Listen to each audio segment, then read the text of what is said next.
Greg Evensen is a former U.S. Secret Service agent and Kansas State Trooper.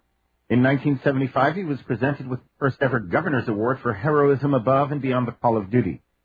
He has become something of a self-styled constitutional activist and uses his credibility and experience to promote the lawful principles of our republic and educate those who have ears to hear about our natural rights. Greg is a public school teacher and security consultant in Michigan. He's been with us before. Greg Evensen, Happy New Year, Happy Holidays. It's my pleasure to welcome you back to the Global Well, Freedom indeed, Report. Brent, it's my pleasure, and thanks for always standing in the gap for us and not quitting. I admire you greatly. Well, I appreciate that. Thank you very much. It's been a year since we last visited. How would you characterize the changes in life in America, specifically with respect to the way cops are treating the citizens? Well, Brent, put it crudely, we've gone from the toilet into the septic tank.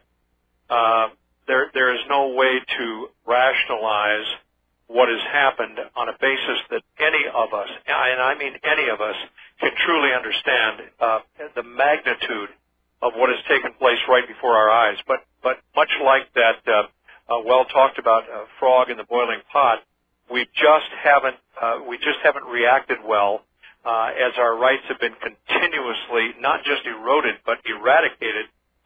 When you have a government that is more concerned with serving itself, the corrupt standards that they hold, such as they are, and they are corrupt, along with the single goal of taking us from a free sovereign nation to a dependent tyrannical nation with communist leanings, is absolutely I can't comprehend it, considering the fact that I'm a child of the 50s, and I remember well what was happening back then. So we have gone to that extreme, and I'm just sorry to say that we've got a few in law enforcement and a few in the military that have bought into this, and they're going to be out on the other side of the street from us. So we've got some very daunting days ahead. Well, you mentioned the federal government. How would you characterize the current attitude of the federal government toward the American people? What does the government think of the American people? Well, the best I can say, Brent, is it is a great deal of indifference. But more to the point, and I think people are even forgive me, but even the dense ones, even the ones that don't get it, are starting to get it. And I think it's much more dangerous than that, far more dangerous, because what has been set up in the infrastructure of this country to accommodate the aftermath of martial law is incomprehensible. We have hundreds of camps that are being prepared as we speak, as you know, for what? To take in the illegal aliens that are in this nation? I doubt it. To somehow take in foreign troops that we might fight in a war, or Muslim troops? I doubt it. They're being opened up and set up for God-fearing, sovereignty-minded, Christian patriot constitutionalists who are the single sole identifiable enemy to the people in Washington who fear for their future and fear for a communist nation because of people who will not tolerate that, who will resist. And I will tell you, Brent, we're a hair's breadth away from open rebellion. Well, in all honesty, if that's true, I'm not sad about it. If that's true, I'm actually, it lends me hope, because I'm a mathematician. I look at situations from a standpoint of a formula, and then I look for what the solution is, however unpalatable it might be. And the solution to this problem, for years it's been very clear, is an armed revolution. Anything less than that.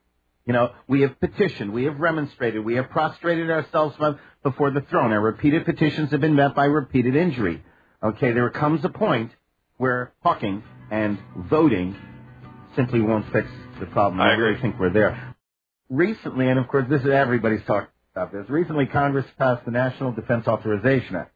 And there's been a lot of talk about how this legislation allows the military to collect Americans and incarcerate them indefinitely without any due process whatsoever. What are your thoughts on this soon-to-be new law? Well, first of all, I have to go on the basis of the evidence, which is that, indeed, this is before us. Those that thought this was conspiratorial, right-wing nonsense have found out otherwise. And I will tell you that I have seen some of the evidence of these camps myself. Look, we've got it in front of us. It is going to be used. They would not plan. They would not invest. They would not staff. They would not arm.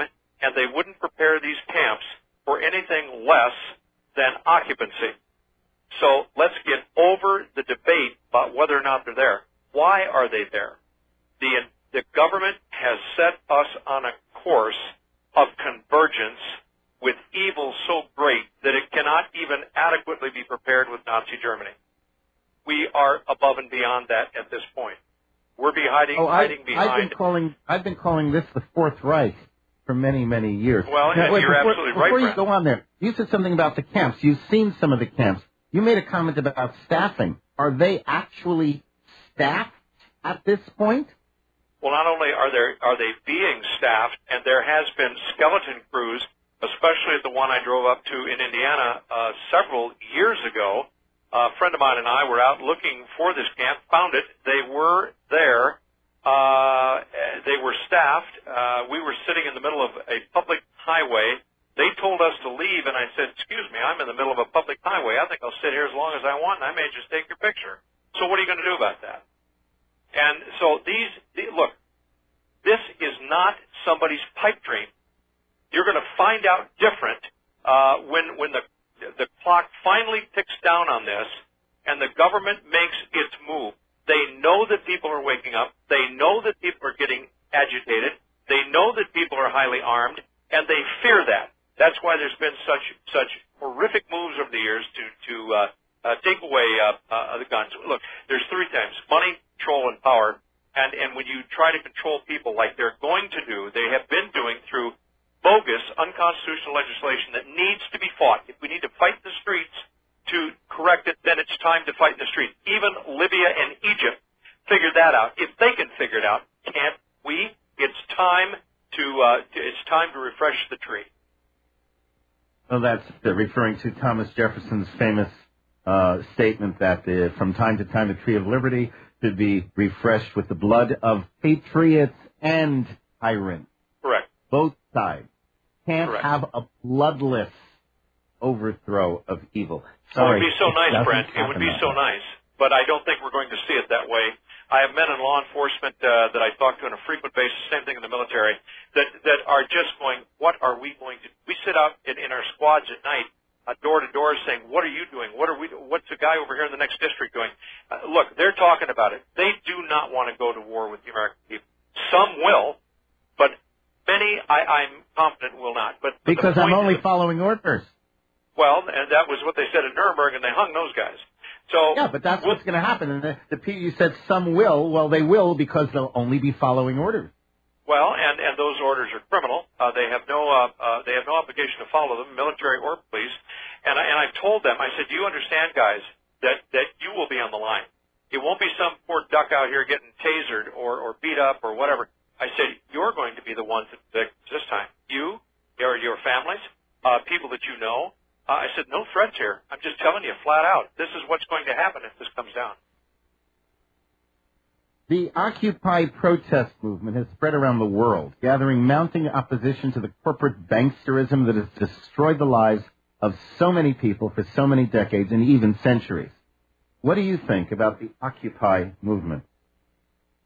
Well, I believe, actually I'm a little bit of two minds, and I'm never that way. My wife will tell you that. But I do believe that there have been some people within those movements that truly believe, like Ron Paul, that enough foreign intervention, enough foreign wars, enough of our own blood and treasure going down the drain. Stop it. No more. The banksters and corruption in Wall Street and obviously the banks are such that protesters should be in the street. But you have a myriad of other people out there, from complete wackos, anarchists, communists. They've all grouped in there because it's a protest. And I tell you, if there's anything better than a buffet meal or sex to these people, it's a good protest.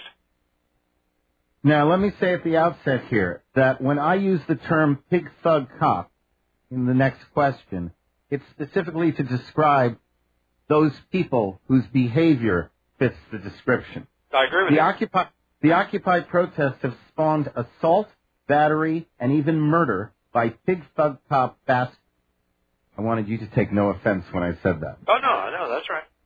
Seattle, Oakland, Madison, Wisconsin, Melbourne, Australia from last week. Only a few of the places where such atrocities have occurred. As a former state trooper, what are your opinions on the way cops have been treating peaceful protesters around the United States? Well, first of all, Brent, I want to say that there has been some good restraint on the part of a number of departments that have had to deal with this. And I can tell you from having been in those situations, that's very difficult. First of all, you are concerned about your own safety along with other people's, as well as your fellow police officers. But the point is that those that go rogue, those that take out their frustration and their political opinions on people who are simply using their constitutional rights, at least at this point, are completely wrong and should be prosecuted, should be terminated from their jobs. And I say anything goes at that point. If I were a guy crossing the way and this guy's beating the tar out of me for nothing, I'm going back at him because what do you got to lose at that point? Your freedom, you're going to lose that anyway. Well, now, you raise an interesting point. I'm of the opinion that the reason that this is happening so much is that it's been incorporated into the training of these officers in some way. And just, tell me if I'm off base, but the impression I get is that these people have been trained to be almost hair-trigger paranoid around their own safety. They've been told that the courts say as long as you act in the belief that you're under threat, you're covered. So well, and you see that's the key phrase, act under the belief. In my day, and granted it's been 20 years since I had a uniform on, but I will tell you that we had to actually be physically assaulted. And that should be the threshold.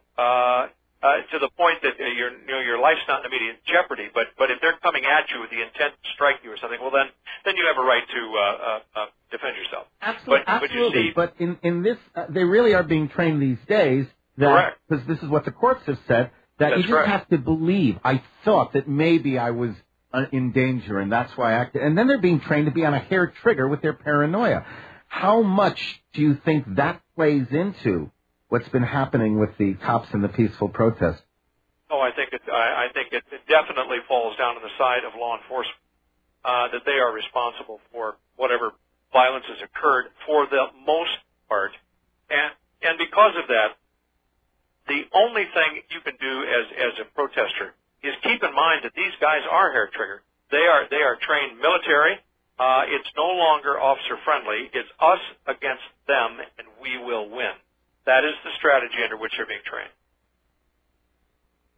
Earlier this year, the Indiana Supreme Court issued a clearly bogus but nonetheless regarded as legitimate ruling that ordinary citizens may not resist unlawful invasions of their homes by cops.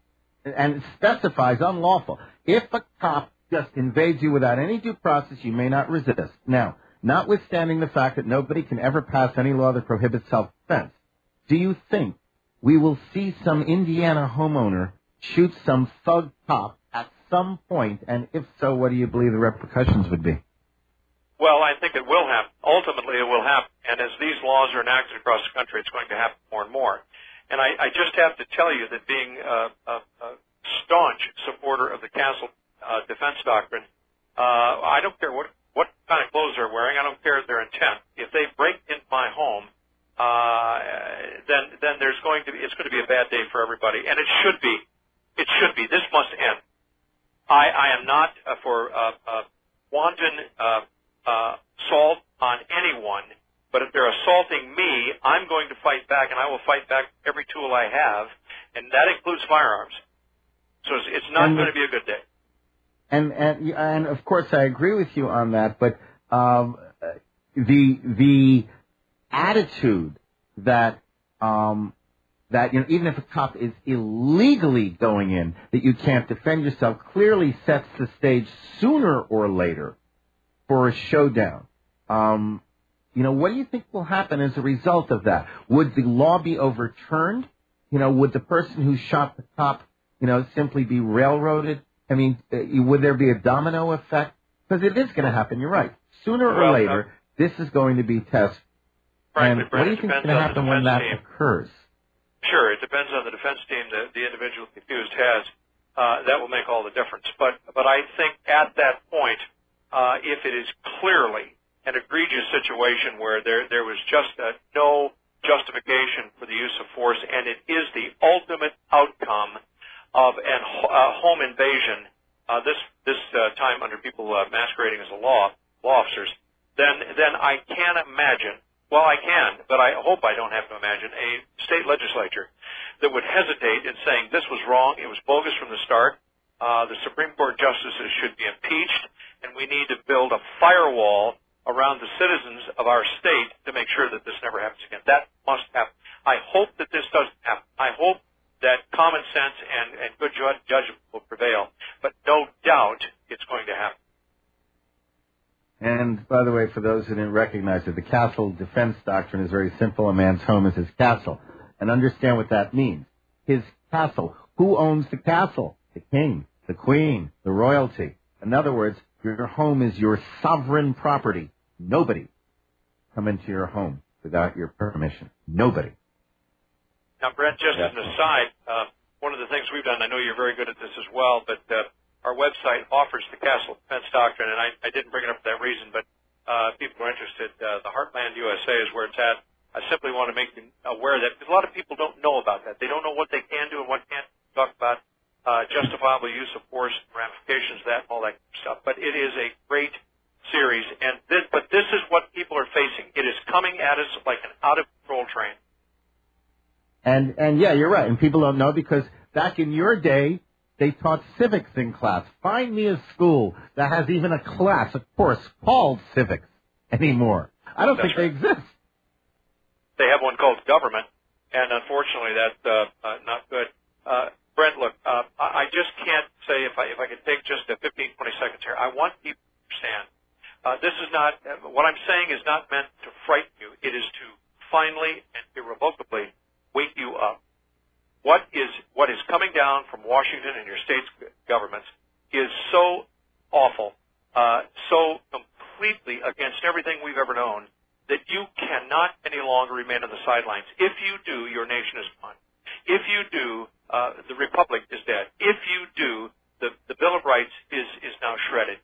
They have done it with 1867 Senate bill. They're doing it every day.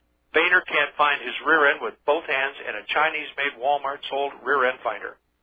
It is just incredible that these people are continuing to do what they're doing.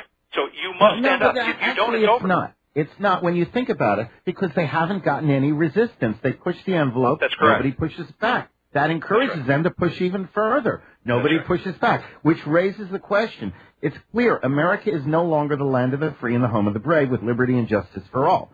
Do you believe the American people have the wherewithal to reclaim what they have lost, or is the land of the free truly dead as a result of a cowardly, complacent, immoral, and lazy population? Yes. I know you asked me two questions. Look, it is as long as people remain on the sidelines and remain quiet. It is going to cost you something, folks. It's going to cost you one hell of a lot more if you don't get off your rear end and do something. You must group together, go to City Hall, go to the County Commission, go to the state legislature, and do not give up. If you got to break doors down and go to jail overnight, then do it. If you don't, your nation is lost, irrevocably so, and what will you tell your children and grandchildren? Well, I stayed at home and watched the Green Bay Packers lose yesterday. Is that what life is about for you? If it is, then you were never mine. And on top of that, ultimately, and we've all heard it before, when they came for the homosexuals, I didn't say anything because I wasn't a homosexual. When they came for the gypsies, I didn't say anything because I wasn't a gypsy. When they came for the Jews, I didn't say anything because I wasn't a Jew. When they came for me, there was nobody left to say anything. That's correct. Niemöller said that, and it was absolutely correct. Look, we are Nazi Germany. We have evolved into it. Even people in Germany who lived through that period say, you're more Nazi than the Nazis I knew. That's because they learned. They learned from the mistakes. That's right. Remember Operation Paperclip in the 50s where the Nazi scientists and the think tanks were brought over here to work for the U.S. government. This should not be a surprise to anyone. This is the Fourth Reich or Hitler's Germany 2.2, as they say. Do you believe the efforts of Sheriff Richard Mack, in which he plans to bring together a gathering of 200 sheriffs in Las Vegas at the end of January, has the potential to start a movement by sheriffs to resist federal oppression and intrusion? Well, I hope so. Richie Mack's a good friend of mine, and I'll tell you, not only that effort, but you've got some independent Mexico sheriffs that have told the feds, Forest Service, IRS, and others, EPA, stay out. If you come in here, you harass my people, I'll put you in jail. And that's exactly what the sheriffs have mean. told federal agents. I am so proud of those men. I cannot tell you it needs to happen. There's 3,500 sheriffs in this country. We need about 3,200 of them to do that. I think it would be absolutely tremendous to start, seeing pictures on the web of bureaucrats, federal bureaucrats and enforcement people sitting in a jail in some small town in rural America. So, I don't care who you are, you're going to sit there. I've got a very close friend, Shane Harrington, who is the sheriff of Weebo County, Montana, a cowboy at heart, but I'll tell you, he's a constitutionalist, a patriot, a dear Christian man, and he's got it figured out. He put two of his state people in there for the very same thing. These guys exist. They are the sovereign. They are the law enforcement.